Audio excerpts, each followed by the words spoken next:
નમસ્કાર વિદ્યાર્થી મિત્રો, વાલા ભાઈ બહેનો, ફરી એકવાર વિડિયો લેક્ચરના માધ્યમથી આપ સૌનું હાર્દિક સ્વાગત છે. આપણે બેટા લાસ્ટમાં વાત કરી SN2 પ્રક્રિયાની અંદર. SN2 પ્રક્રિયામાં આપણે જોયું કે SN2 પ્રક્રિયાનું જે પૂરું નામ છે એ છે દ્વિઆણવીય કેન્દ્રાનુરાગી વિસ્થાપન, બાયોમોલિક્યુલર ન્યુક્લિયોફિલિક સબસ્ટિટ્યુશન રિએક્શન. એ SN2 પ્રક્રિયાનું પૂરું નામ છે. બીજું આપણે એ જોયું કે SN2 પ્રક્રિયા એક તબક્કામાં થતી પ્રક્રિયા છે. એમાં જે પહેલો તબક્કો છે એમાં જ પ્રક્રિયા પૂરી થઈ જતી હોય છે. SN2 પ્રક્રિયામાં નિપજ એવી મળે છે જાણે કે છત્રી કાગડો થઈ જાય છે, એટલે કે આપણને ઇન્વર્જન નિપજ મળે છે. કેવી નિપજ મળે છે?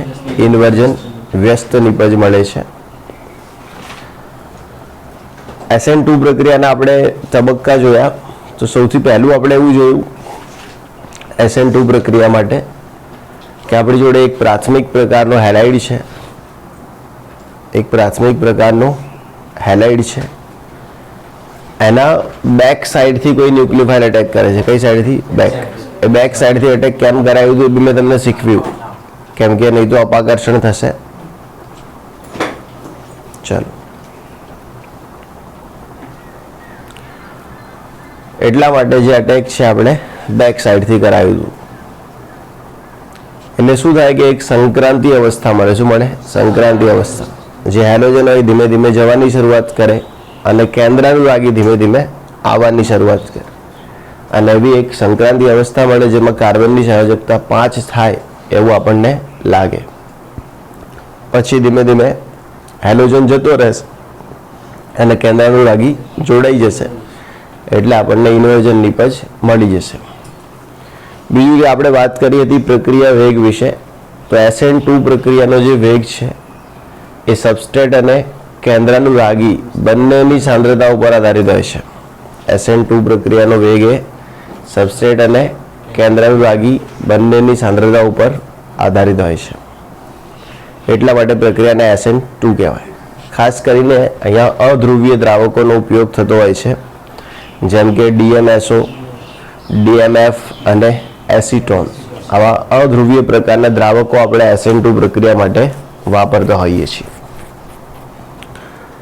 વાત કરી હતી SN2 પ્રક્રિયાનો વેગ વિશે. તો SN2 નો જે વેગ છે એ સંક્રાંતિ અવસ્થાની સ્થાયીતા ઉપર આધારિત છે. SN2 પ્રક્રિયાનો જે વેગ છે કોના ઉપર આધારિત છે? સંક્રાંતિ અવસ્થાની સ્થાયીતા ઉપર. તો હવે એ વાતને લઈને આપણે આગળ વધીએ છીએ કે SN2 નો વેગ કોના ઉપર આધારિત છે? સંક્રાંતિ અવસ્થાની સ્થાયીતા ઉપર. તો ધ્યાન રાખજો, હવે સંક્રાંતિ અવસ્થાની સ્થાયીતા માટેના 2 નિયમો છે. સંક્રાંતિ અવસ્થાની સ્થાયીતા માટેના કેટલા નિયમ છે? 2 નિયમ છે. પહેલો રૂલ 1 અને બીજો છે રૂલ 2. પહેલા રૂલમાં એવું કીધું કે જેટલો અવકાશીય અવરોધ ઓછો હશે તેટલી સંક્રાંતિ અવસ્થાની સ્થાયીતા વધારે હશે. મતલબ એવું કહેવાયું છે સંક્રાંતિ અવસ્થાની સ્થાયીતા, સંક્રાંતિ અવસ્થાની સ્થાયીતા ચાલે છે 1 અવકાશીય અવરોધ. સંક્રાંતિ અવસ્થાની સ્થાયીતા ચાલે છે 1 અવકાશીય અવરોધ, અથવા એમ કહેવાય એને કે stability of transition state is anti proportional to steric hindrance. એવું બોલાય, બરાબર? Stability of transition state is 1 steric effect. શું કહેવાય એને? સ્ટેરિક ઇફેક્ટ, અવકાશીય અવરોધ.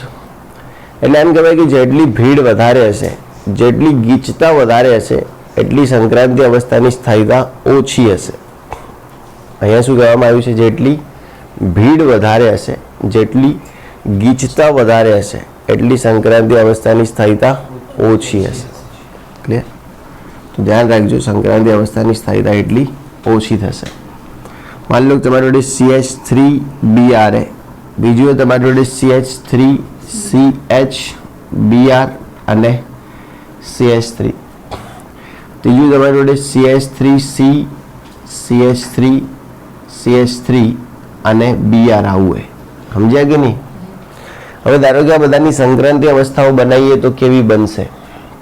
માન લો કે આના ઉપર આપણે SN2 પ્રક્રિયા કરાવી તો આની સંક્રાંતિ અવસ્થા કેવી બનવી જોઈએ? તો આવી બને C H H H આટલે આવી જાય Br. શું આવી જાય? Br. સમજણ પડે ને? ચલો, ને અહીંયા જે અટેક કરવા આવ્યો એ કોણ? Nu-. આની સંક્રાંતિ અવસ્થા આવી બનશે. સમજણ પડે? ધારો કે આપણે આની સંક્રાંતિ અવસ્થા બનાવીએ તો કેવી બને? તો C એના ભાઈ CH3 આટલે H, અહીંયા CH3, સોરી ચલો CH3 આટલે CH3 ને અહીંયા H. માન લો કે આ શું હે? Br. અહીંયા કોણ હે? Nu- કે જે અટેક કરવા આવ્યો છે. સમજણ પડે? આપણે બધાની શું બનાવીએ છીએ? સંક્રાંતિ અવસ્થા. અને એ જોઈએ છે ભીડ ક્યાં વધારે છે. બરાબર. દાખલા તરીકે આની સંક્રાંતિ અવસ્થા બનાવીએ તો શું બને? C CH3 CH3 CH3 એટલે Br ને અહીંયા કોણ આવ્યો? Nu. હવે એમ કોઈ કઈ સંક્રાંતિ અવસ્થા ઉપર તમને ભીડ વધારે લાગે છે? લાસ્ટ વાળા ઉપર આપણે ક્રાઉડ વધારે લાગે, આમ ભીડ હોય ને એવું લાગે. કેમ કે આજે CH3 અને મોટા ગ્રુપે, કેવા ગ્રુપે? બલ્કી. આ કેવા ગ્રુપે? બલ્કી ગ્રુપે, મોટા ગ્રુપે. ના સમજણ પડે ને? તમે આને આવી રીતે વિચારો, C H H H. ધારે કે આ CH3 ને આમ વિચારો, H H H. સમજણ પડી ને? ધારે કે આ CH3 ને આવી રીતે વિચારો, H H H. તો શું થશે કે અહીંયા તમને ભીડ વધારે લાગશે અને ક્યાં ભીડ ઓછી છે?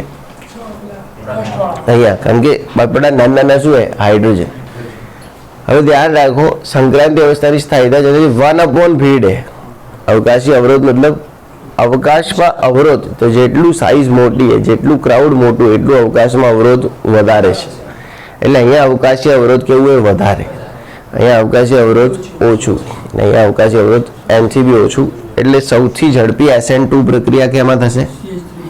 CH3Br માં. એનથી ધીમે CH3 CHBr CH3 અને એનથી ધીમે. એટલે SN2 પ્રક્રિયા માટેનો આપણને વેગ શું મળશે? 1 ડિગ્રી, 2 ડિગ્રી, 3 ડિગ્રી. આ કોના માટે મળશે? SN2. SN1 માં આપણને વેગ શું મળ્યો હતો? 3, 2, 1. હવે અહીંયા એમ લાગે છે કે SN1 અને SN2 ના વેગ કેવા છે? ઉલટા. પણ દર વખતે આવું થાય એવું જરૂરી નથી. અહીંયા ખરેખર વેગ ઉલટા થવા માટે કોઈ આવું ગોખી મારવાની જરૂર નહીં છે. 1, 2, 3 ને 3, 2, 1. આના વેગ આધાર રાખતા હતા કાર્બોકેટાયનની સ્થાયીતા ઉપર. અને ખરેખર એવું થતું હતું કે 3 ડિગ્રી કાર્બોકેટાયનની સ્થાયીતા વધારે જોવા મળતી હતી. આના વેગ આધાર રાખે છે સ્ટેરિક ઇનહેન્ડ્રન્સ ઉપર, મતલબ કે અવકાશીય અવરોધ ઉપર. તો જેટલો અવકાશીય અવરોધ વધારે એટલા વેગ ઓછા. એટલે વધારે વેગ કોનો આવ્યો? આનો. સમજ્યા? લખી દો. હજી બીજો રૂલ પણ છે. બરાબર.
થયું બેટા? ચલો તો આ હતું સ્ટેરિક ઇનહેન્ડ્રન્સ, બરાબર. હવે બીજું આપણે એ દેખીશું કે SN2 પ્રક્રિયામાં જે અવકાશીય અવરોધ છે કોના ઉપર આધાર રાખે છે, બરાબર. તો રૂલ 1 હતું અવકાશીય અવરોધ, બરાબર. જેટલું વધારે એટલી SN2 પ્રક્રિયા ધીમી થશે. બીજું શીખવાનું આપણે એવું છે કે સંક્રાંતિ અવસ્થાની સ્થાયીતા ચલે છે -ISR. સંક્રાંતિ અવસ્થાની સ્થાયીતા ચલે છે -ISR, બરાબર. મતલબ કે જેટલી -ISR વધારે હશે એટલી સંક્રાંતિ અવસ્થા સ્થાયી થશે. ધ્યાન રાખજો, જેટલી -ISR વધારે હશે એટલી સંક્રાંતિ અવસ્થા સ્થાયી થશે. સંક્રાંતિ અવસ્થાની સ્થાયીતા ચલે છે -ISR. मतलब कि अगर EWG आई जैसे अंदर, कौन आई जैसे EWG मतलब इलेक्ट्रॉन विड्रॉइंग ग्रुप. एवं समूह કે જે ઇલેક્ટ્રોન સ્વીકારી શકતા હોય, જે ઇલેક્ટ્રોન ખેંચી શકતા હોય, એવા સમૂહો અગર તમારી જોડે છે તો એવી કન્ડિશનમાં તમારી જે સંક્રાંતિ અવસ્થા છે વધુ સ્થાયી છે. કેવી છે? વધુ સ્થાયી, એવું કહેવામાં આવ્યું હોય. હવે તમને -ISRનો ક્રમ ખબર નહીં હોય તો હું તમને -ISRનો નાનો ક્રમ જેટલી તમારે જરૂર છે એટલો તમને કહી દઉં છું. -ISRનો નાનો ક્રમ યાદ રાખીશું. ના ઓમપુરી, ના સોમપુરી, ના ઓમપુરી, ના સોમપુરી. ઓકે, એવું નહીં. અહીંયા છીએ ના રિતિક, ના રિતિક, ના હીરાલાલ, બરાબર. ના રિતિક, ના હીરાલાલ, ના ઓમપુરી, ના સોમપુરી, ના રિતિક, ના हीरालाल, ना ओमपुरी, ना सोमपुरी. खबर पड़ी? हमें चाहिए एसिड, हमें चाहिए एसिड, अल्डिहाइड, कीटोन, हमें चाहिए एसिड, अल्डिहाइड, कीटोन और दारू. समझे? ओके. एना पर याद रखવાનું है कार्बन डबल कार्बन, सॉरी एना પછી है फिनाइल. શું है? Phenyl, C6H5 phenyl. एना પછી है कार्बन डबल बॉन्ड कार्बन. एना પછી શું है? Carbon double bond phenyl. मतलब ખબર પડે ને, फिनाइल रिंग. ને એના પછી है આલ્કીન. કોણ है? આલ્કીન. એના પછી H આવશે. કોણ આવશે? H. આખો ક્રમ નહીં है, આ થોડો જ ક્રમ है જે તમારે હાલ પૂરતું કામ આવશે. ઉદગું તમે ખાલી આટલું જ યાદ રાખશો તો બી કોઈ વાંધો નહીં અત્યારે, બરાબર. આના આખા ક્રમની બી સ્કીમ है પણ હું ભૂલી ગયો સ્કીમ. આવી જ છે સ્કીમ. ના ऋतिक, ना हीरालाल, ना ओमपुरी, ना सोमपुरी. हमें चाहिए दारू, अल्डिहाइड, कीटोन. हमें चाहिए एसिड, अल्डिहाइड, कीटोन और दारू. એવી કોઈક સ્કીમ है. એના પછી ચક્કર ચલાएंगे એવું બધું है, બરાબર. પણ એ આખી યાદ નહીં મને સ્કીમ. સો સોરી. ક્લિયર? હાલ તો તમે ખાલી એ બી યાદ રાખજો -ISRની આ ક્રમ है. ક્લિયર? અને આમાં ધ્યાન રાખવાનું હોય કે આ જે ફિનાઇલ છે એ પણ -ISR દર્શાવે છે અને આપણો જે આલ્કીન છે એ પણ શું દર્શાવે? -ISR. મતલબ કે ઇલેક્ટ્રોન ખેંચવા માંગતા હોય. હવે આના ઉપરથી પ્રશ્ન એવો હોય કે મારી જોડે આવું છે. ક્લિયર? આવી રીતે બેન્ઝીન રિંગ है. અહીંયા એટલે CH2 અને અહીંયા શું है? Br. અને બીજું મારી જોડે આવું છે એટલે CH2 અને અહીંયા Br, બરાબર. હવે તમને હું પ્રશ્ન પૂછું કે આમાંથી SN1 પ્રક્રિયા કોણ ઝડપી બતાવશે? ચલો તમે જવાબ આપો. તમે જે ભણ્યા છો એ જોઈ લો અને પછી મને જવાબ આપો. SN1 પ્રક્રિયા આમાં ઝડપી કેમાં થશે?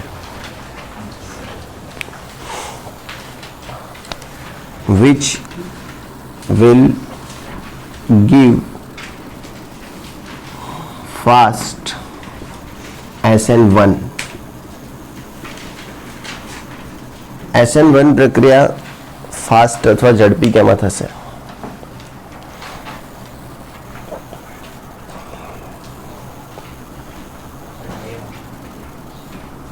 ચલો આપણે કેવી રીતે નક્કી કરતા હતા? કાર્બોકેટાયનની સ્થાયીતા ઉપરથી. કાર્બોકેટાયનની સ્થાયીતા કેવી નક્કી કરતા હતા? Alpha hydrogen. ચલો અહીંયાથી બીઆર હટાવી દઉં તો આટલે શું આવી જાય? પ્લસ. તો આ શું થઈ જાય? પાઈ સિગ્મા પાઈ, એટલે સંસ્પંદન થાય. આ સંસ્પંદન કેવું? રિંગ વાળું. એટલે અહીંયા આલ્ફા હાઇડ્રોજન કેટલા થાય? 6. સમજ્યા? ચલો હવે અહીંયાથી બીઆર હટાવી દઉં તો આટલે પ્લસ આવે. સમજ્યા કે નહીં? અહીંયા શું આવે? પ્લસ. ચલો હવે બધા સિગ્મા સિગ્મા છે, અહીંયા પ્લસ. તો આની બાજુમાં કાર્બન, આની બાજુવાળું કાર્બન આ કહેવાય ને. આન ઉપર આલ્ફા હાઇડ્રોજન કેટલો હશે? એક જ. 1 2 3 સંયોજકતા વપરાઈ ગઈ તો આલ્ફા હાઇડ્રોજન કેટલો થયો? 1. એટલે આલ્ફા હાઇડ્રોજનના હિસાબથી જોઈએ તો કોનો કાર્બોકેટાયન સ્થાયી? આ વાળો. એટલે આપણે એમ કહીએ કે SN1 પ્રક્રિયા આમાં ઝડપી થશે. ક્લિયર? સમજાય કે નહીં? હવે હું તમને એમ પૂછું, આનો આ જ વસ્તુ એમ પૂછું, SN2 પ્રક્રિયા કેમાં ઝડપી થશે? તો તમે લોકો શું કરશો? SN1 કરતા SN2 ને ઊંધી કરશો, પણ એવું ના કરાય. એવું કરાય નહીં.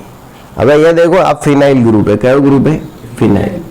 આ જે है ને C6H5 है ફિનાઇલ. આન જોડે શું હોય? -I. સમજણ પડે કે નહીં? અને આ EWG કહેવાય. કેવું કહેવાય? EWG. એટલે આ શું કરે? આની સંક્રાંતિ અવસ્થાની સ્થાયીતા વધારે. કેવી રીતે વધારે સંક્રાંતિ અવસ્થાની સ્થાયીતા બતાવી દઉં. ધારો કે આપણે આની સંક્રાંતિ અવસ્થા બનાવીએ તો આવી બને C, આટલે શું આવે? H, અહીંયા H, અને આટલે C6H5. એટલે મારે આ રિંગ ના દોરવી હોય તો હું શું લખી શકું? C6H5. આ C એ H H અને પછી શું? C6H5. ચલો આ દોરવામાં બરોબર નહીં દોરી આપણે આમ દોરવાની હતી. ચલો C6H5 બરાબર. આટલે શું આવશે? H, અહીંયા શું આવશે? H, આટલે શું આવશે? Br, ને આટલે શું આવશે? Nu-. હવે આની સંક્રાંતિ અવસ્થા સ્થાયી કેવી રીતે થાય સમજો. તો બ્રોમિન એને એના ઉપર શું હશે? ઋણ વીજભાર. આના ઉપર શું હશે? ધન વીજભાર. આના ઉપર શું? ઋણ વીજભાર. ખબર પડી કે નહીં? હકીકતમાં કોણ જતું રહેવાનું હોય? આ બ્રોમિન જતું રહેવાનું હોય. અને બ્રોમિન શું લઈને જવાનું? ઇલેક્ટ્રોન. હવે અહીંયા EWG હશે ને તો શું કરશે? એ ઇલેક્ટ્રોન ખેંચે. એટલે થાય એવું કે આર્યો પણ અહીંયાથી શું કરે? ઇલેક્ટ્રોન ખેંચે. એટલે આને શું કરવું પડે? આને પણ ઇલેક્ટ્રોન આપવા પડે. સમજ પડી?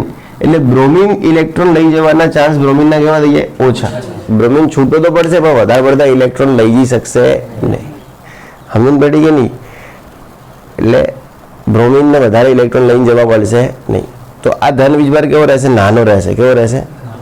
ધારો કે બ્રોમિન ઇલેક્ટ્રોન લઈ ગયો હોત તો બ્રોમિનનો ઋણ વીજભાર કેવો થઈ જાય? મોટો. સામે આ ધન વીજભાર બી કેવો થઈ જાય? મોટો. પણ આને શું કર્યું? ઇલેક્ટ્રોન ખેંચવાના ચાલુ રહે. હવે હકીકતમાં આ ઇલેક્ટ્રોન ખેંચી શકતો નથી કેમ કે -I અસરમાં પાછળ. પણ બ્રોમિનને લઈ જવાય ના દે. સમજણ પડી કે નહીં? અમુક વાર કેવું હોય કે અમુક લોકો ભણી ના શકે પણ ભેગા ભેગા તમને ભણવા ના દે. અમુક એવા હોય કે એ તો નહીં જ ભણવાના, નહીં જ ભણે કદી જિંદગી હોય પણ તમને ભણવા દે નહીં. એટલે આરે એટલા ભયંકર ઇલેક્ટ્રોન ખેંચી શકતો નથી પણ તમે બ્રોમિનને ખેંચવાય દેતો નથી કે મારી જોડે -I અસર મને આલો એમાં બ્રોમિન ભાઈ ઇલેક્ટ્રોન લીધા વગર જ જતો રહે. તો આના ઉપર ધન વીજભાર એટલો આવતો નથી. અને આપણે એવું શીખ્યા છીએ કે જેટલો ધન વીજભાર ઓછો આવશે એટલું તમારું જે સંયોજન છે કેવું રહેશે? સ્થાયી. એટલે આ વધારે સ્થાયી રહી જાય. હવે સમજણ પડી કે નહીં? એટલે તમે SN2 નો વેગ દેખશો ને તો આનો જ વધારે આવશે. કેમ? કેમ કે આની સંક્રાંતિ અવસ્થા સ્થાયી છે. આની સંક્રાંતિ અवस्था स्थायी. समझा कि नहीं? SN1 में आकर SN2 में आ. तो जो लोग ऐसा सोचते हैं अथवा सोच आई है तो वो सोच पाછી અંદર डाल दे. કેમ કે SN1 અને SN2 ના વેગ ઊંધા જ હોય એવું નથી. એ 3 to 1 1 to 3 બરાબર છે પણ દર વખતે SN1 ને SN2 ઊંધું જશે એવું આપણે કહી શકતા નથી. ક્લિયર? બીજો એક MCQ છે ના, હજી બીજા MCQ છે. બધા એ નહીં એટલે જેમાં આવું EWG આવે ને એ આવું થાય. જેમાં શું આવે? EWG. એમાં આવું થાય. EWG એટલે ફિનાઇલ આવે કે આલ્કીન આવે તો આવું થાય. ખબર પડી? ઉપરના આવે તો એ થાય, પણ ઉપરના કોઈ પૂછતું નથી. લગભગ ફિનાઇલ આલ્કીન ઉપર જ પ્રશ્નો પૂછાય. એના સિવાય ઉપરમાંથી બી કોઈ AWG લાગે તો ભાઈ પિક્ચર બદલાઈ જાય. ચલો ઓકે, જો હવે CH3 CH2 CH2 અને Cl, અને બીજો પ્રશ્ન એ CH2 double bond CH CH2 અને Cl. ચલો આ બંનેમાંથી SN1 ઝડપી કોણ કરશે?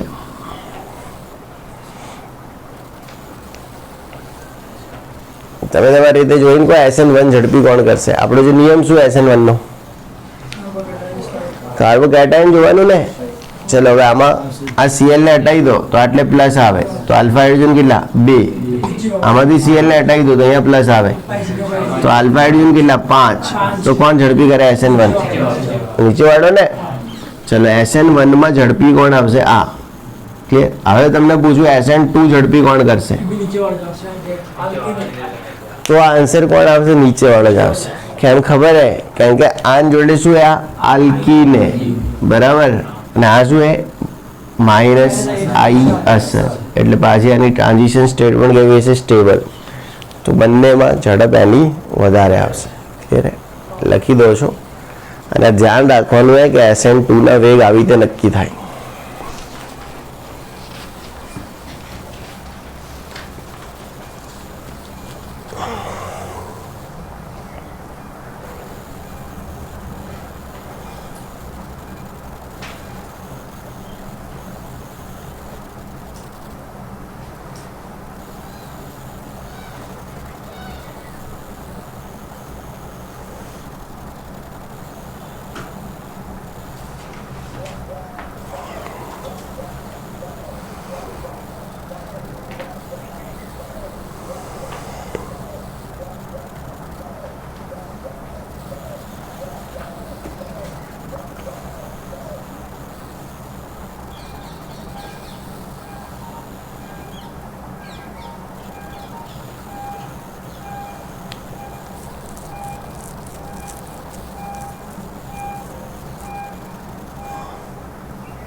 થયું બેટા?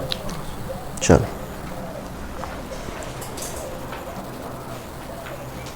તો આપણે અહીંયા SN1 અને SN2 પ્રક્રિયાના વેગ કેવી રીતે નક્કી થાય છે એ શીખી લીધું. SN1 અને SN2 પ્રક્રિયાઓ પણ શીખી લીધી. હવે આપણે જોવાનું છે હેલો એરિન સંયોજનોમાં કેન્દ્રાનુરાગી વિસ્થાપન. શું જોવાનું છે? હેલો એરિનમાં કેન્દ્રાનુરાગી વિસ્થાપન. તો ધ્યાન રાખજો, ખાસ કરીને હેલો એરિન સંયોજનોમાં SN1 અને SN2 બંને પ્રક્રિયાઓ મુશ્કેલ છે. હેલો એરિન સંયોજનોમાં SN1 અને SN2 બંને મુશ્કેલ છે. કોઈ વાર તમને એવું પૂછે કે કયું એવું સંયોજન છે જેમાં SN1 SN2 બંને અગ્રીય, તો એ સંયોજન આ છે. બરાબર, મતલબ કે આવી રીતે એક્સ ના બદલે તમે ફ્લોરિન, ક્લોરિન, બ્રોમિન ગમે તે લઈ શકો. આમાં SN1 કેમ અગ્રીય? તો જોઈ લો કે SN1 અગ્રીય એટલા માટે કે તમે જેવો અહીંયાથી આને હટાવશો એટલે પ્લસ ક્યાં આવશે? અહીંયા આવશે. એટલે આલ્ફા હાઇડ્રોજન આપણી સિસ્ટમથી કેટલા થશે? -1. હવે SN2 માટે એની જે સંક્રાંતિ અવસ્થા છે એટલી સ્થાયી નથી, કેમ કે સંક્રાંતિ અવસ્થામાં બી પ્લસ આ કાર્બન ઉપર રહે. સમજણ પડે કે નહીં? હવે આની સંક્રાંતિ અવસ્થા સીધી આવી બનવા જાય, મતલબ બનાવી હોય ને તો શું થાય કે આટલે રિંગ રિંગ રિંગ. હવે આ જ કાર્બન એક જેના ઉપર શું હતું? હેલોજન. હવે આના ઉપરથી ધીમે ધીમે શું થાય? હેલોજન હટે. આના ઉપર ધીમે ધીમે કોણ આવે? Nu- આવે. તો Nu- ને બેક સાઈડથી અટેક કરવા માટે કોઈ રસ્તો નથી. મતલબ જો હેલોજન હે ત્યાં જ Nu- ને શું કરવા આવવાનું? અટેક. તો આ બંને વચ્ચે શું રહેશે? અપાકર્ષણ. બીજું કે અહીંયા કાર્બનની સંયોજકતા બી ખૂબ વધારે થવાના ચાન્સ થઈ જાય. સમજણ પડી કે નહીં? ક્લિયર? એટલા માટે SN2 પ્રક્રિયા પણ આમાં પોસિબલ હોતી નથી. મતલબ SN2 અને SN1 બંને મુશ્કેલ છે કે એના અંદર હેલો એરિનમાં. માન લો કે તમને આવી રીતે ક્લોરોબેન્ઝીન હાલ દીધું. શું હાલ દીધું? ક્લોરોબેન્ઝીન. તો આમાં SN1 SN2 બંને મુશ્કેલ. સમજણ પડી? આમ પૂછે કઈ ઇઝી છે SN1 SN2માં? તો SN2 થવાના થોડા ચાન્સ છે, SN1 ના તો કોઈ ચાન્સ નથી. ક્લિયર? તો ધ્યાન રાખવાનું હોય. હકીકતમાં હેલો એરિન સંયોજનોને ગમતું જ નહીં કે એમની કેન્દ્રાનુરાગી વિસ્થાપન પ્રક્રિયાઓ થાય. ચલો ધ્યાન રાખજો. હવે આમાં કેન્દ્રાનુરાગી વિસ્થાપન મુશ્કેલ છે. કેમ મુશ્કેલ છે? તો આપણે લ્યુકાસ ભણ્યા હતા એ વખતે બી આપણે જોયું હતું કે હેલો એરિન સંયોજનોમાં લ્યુકાસ પ્રક્રિયા પણ કેવી છે? મુશ્કેલ. એમાં એવું જોયું, એટલે હેલો એરિન નતા, ફિનોલ હતું. ફિનોલ ને લ્યુકાસ પ્રક્રિયા મુશ્કેલ હતી. તેમાં આપણે એવું સમજ્યા હતા કે ડબલ બોન્ડ को तोड़ना मुश्किल ही नहीं नामुमकिन है. તો અહીંયા બી એવું ને એવું જ થાય. હવે એક વસ્તુ સમજો કે આનું કેન્દ્રાનુરાગી વિસ્થાપન કરાવવું હોય તમારે શું કરવું પડે? તો કેન્દ્રાનુરાગી વિસ્થાપન કરાવવા માટે તમારે પહેલાં તો અહીંયાથી એક્સને હટાવવું પડે. ધારો કે હેલો એરિન શું હે? Hello arene. બરાબર. હવે તમે અહીંયા Nu- ને મોકલો. કાને મોકલો? Nu-. કેન્દ્રાનુરાગી વિસ્થાપન ક્યારે કહેવાય? તો જ્યારે હાઇડ્રોજન હટે અને એના બદલે કેન્દ્રાનુરાગી જોડાય. કેન્દ્રાનુરાગી વિસ્થાપનનો મતલબ શું છે? કેન્દ્રાનુરાગી દ્વારા હાઇડ્રોજનનું શું થાય? વિસ્થાપન. મતલબ કે અહીંયાથી હાઇડ્રોજનને હટવું પડે. અહીંયાથી હાઇડ્રોજનને શું કરવું પડે? નીકળવું પડે. હવે તમને લાગે કે અહીંયાથી હાઇડ્રોજન નીકળશે? નહીં નીકળે, કેમ કે અહીંયા સંસ્પંદન થવાનું. શું થવાનું? સંસ્પંદન. પાઈ, સિગ્મા અને પાઈ. તો સંસ્પંદનના કારણે અહીંયા થોડી થોડી વારે શું બનશે? Double bond. એટલે એ હાઇડ્રોજન હટવાનો નથી. સમજણ પડે કે નહીં? હવે હાઇડ્રોજન હટે નહીં, ન્યુક્લિયોફાઇલ આવે નહીં. એટલે મતલબ કે અહીંયા કેન્દ્રાનુરાગી પ્રક્રિયાઓ કેવી? મુશ્કેલ. પણ ધારો કે તમારે કરાવી જ છે, તમે નક્કી કરી દીધું કે ના અમે તો કેન્દ્રાનુરાગી પ્રક્રિયાઓ કરાવીશું જ, તો એવી કન્ડિશનમાં તમારે ઊંચા તાપમાન રાખવા પડશે. શું રાખવા પડશે? ઊંચા તાપમાન, ઊંચા દબાણ. શું રાખવા પડશે? ઊંચા દબાણ. પ્રબળ એસિડ અથવા તો પ્રબળ બેઝ એની હાજરીમાં તમારે પ્રક્રિયાઓ કરાવવી પડશે. મતલબ કે પ્રક્રિયા પરિસ્થિતિ ખૂબ સ્ટ્રોંગ જોઈશે. પ્રક્રિયા પરિસ્થિતિ ખૂબ જ કેવી જોઈશે? પ્રબળ. ઊંચું તાપમાન, ઊંચું દબાણ, પ્રબળ એસિડ, પ્રબળ બેઝ, બંધ પાત્ર. શું જોઈશે? બંધ પાત્ર. ત્યારે જઈને પ્રક્રિયાઓ થશે. મતલબ કે અગર હેલો એરિનમાં તમે કેન્દ્રાનુરાગી વિસ્થાપન કરાવવા માંગો છો તો બહુ પ્રક્રિયા પરિસ્થિતિઓ કેવી જોઈશે? વિશિષ્ટ, યાની કે પ્રબળ પ્રક્રિયા પરિસ્થિતિઓ જોઈશે. ત્યારે જઈને એમાં શું થશે? કેન્દ્રાનુરાગી વિસ્થાપન.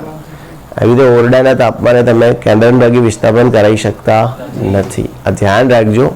હેલો એરિનમાં કેન્દ્રાનુરાગી વિસ્થાપન મુશ્કેલ છે. જો તમારે આમાં કેન્દ્રાનુરાગી વિસ્થાપન કરાવવું છે તો પ્રક્રિયા પરિસ્થિતિ કેવી જોઈશે? ખૂબ જ પ્રબળ.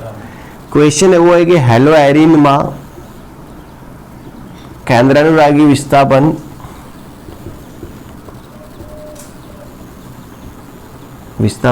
શા માટે મુશ્કેલ છે? શા માટે મુશ્કેલ છે? પ્રશ્ન એવો હોય કે હેલોએરિનમાં કેન્દ્રાનુરાગી વિસ્થાપન શા માટે મુશ્કેલ? એવું તો શું કારણ હોય કે જેના કારણે હેલોએરિનમાં કેન્દ્રાનુરાગી વિસ્થાપન મુશ્કેલ? તો એનું પહેલું કારણ છે CX બંધ લંબાઈ. પહેલું કારણ શું છે? CX બંધ લંબાઈ. બીજું કારણ છે CX બંધનું સંકરણ. બીજું કારણ શું છે? CX બંધનું સંકરણ. ત્રીજું કારણ છે ફિનાઇલ કેટાયનની અસ્થાયીતા. ફિનાઇલ કેટાયનની અસ્થાયીતા. ચોથું કારણ છે અવકાશીય અવરોધ. શું કારણ છે? અવકાશીય અવરોધ. એ મેં તમને જે સમજાવ્યું ને, ખબર એને કે હેલોજન અહીંયા આવે તો હવે હેલોજનને આમ હટવાનું હોય અને કેન્દ્રાનુરાગીને અહીંયા આવવાનું હોય. હવે ખરેખર તો કેન્દ્રાનુરાગી હંમેશા ક્યાંથી અટેક કરે? Back side. આમ બધું બેક હે જ નહીં, ફ્રન્ટ બેક બધું એક જ છે. એટલે કેન્દ્રાનુરાગીને આવવામાં શું થાય? અવકાશ થાય, એટલે અપાકર્ષણ થાય. શું થાય? અવકાશીય અવરોધ. તમારે એવો ટોપિક આપ્યો હશે કે હેલોએરિનમાં કેન્દ્રાનુરાગી વિસ્થાપન પ્રક્રિયા કેવી છે? મુશ્કેલ છે.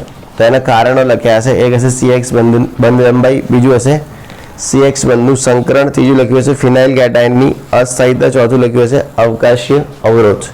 ચલો પાંચમું કોઈ કારણ છે? સંસ્પંદન. ક્લિયર? તો પાંચમું એક કારણ છે સંસ્પંદન.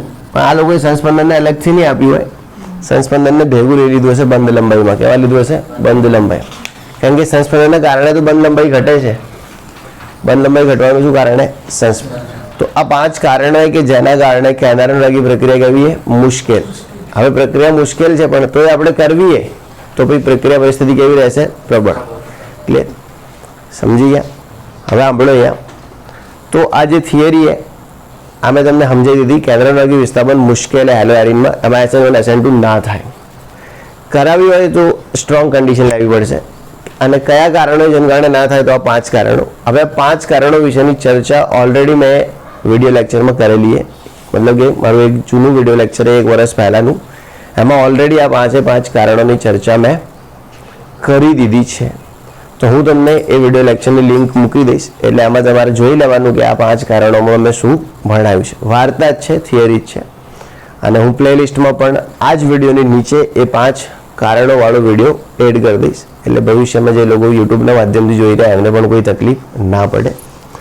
બીજી સૂચના એ હતી આપણા વિદ્યાર્થીઓ માટે કે બેટા મેં એવું લખ્યું રાત્રે કે વરસાદ હોય તો ના આવતા. એટલે સારી એવી માત્રામાં, સારી ક્વોન્ટિટીમાં વરસાદ હોય કે ખરેખર તમે ના આવી શકો તો તમે રજા પાડો તો યોગ્ય છે.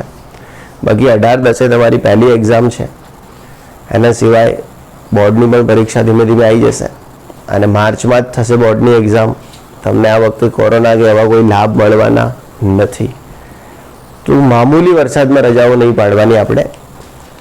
અને હવેથી કાલથી 6 થી 7નું ટાઈમે આપણે તો 6 વાગે બધા આવી જઈશું એવો પ્રયત્ન કરીશું. કેમ કે હવે આપણે જે પણ હતા કાર્યક્રમો બધા પૂરા થઈ ગયા. તમે બી હવે નવરા થઈ ગયા, હું બી નવરો થઈ ગયો. તમારા મગજમાં એક પ્રવાસનું ભૂત હતું એ બી નીકળી ગયું. મારે જે કામો હતા એ બી બધા પતી ગયા છે, નીટના ને બધા. તો હવેથી આપણે બહુ જ તંદુરસ્ત રીતે સવારે 6 થી 7 ભણીએ. એમાં એક હાથથી તાળી નહીં વાગે. આપણે બંનેનો સાથ સહકાર હશે તો કાર્ય થશે અને ખૂબ સારા પરિણામ માટે આપણે આગળ સારી મહેનત કરીએ. અને આપણે આ સન્ડે અથવા નેક્સ્ટ સન્ડે સુધીમાં એકાદ ટેસ્ટનું પણ શું કરીએ છીએ? આયોજન કરીએ છીએ. તો એના માટે પણ બહુ જ ઈમાનદારીપૂર્વક ઘરેથી સારી રીતે તૈયારી કરો છો. જે લોકો આજે નથી આવ્યા એ લોકો આ વિડીયોને જોઈ લેશે. સાથે સાથે એક બીજો વિડીયો પણ હું ગ્રુપમાં મૂક્યું છું આના કારણો વિશેનું, એને પણ જોઈ લઈશું. એટલા માટે કે આપણું 10મું ચેપ્ટર ફટાફટથી પતે, આપણે 11મા ચેપ્ટર અથવા 4થા ચેપ્ટર તરફ આગળ વધી શકીએ. Thanks for the watching. Like, share, subscribe.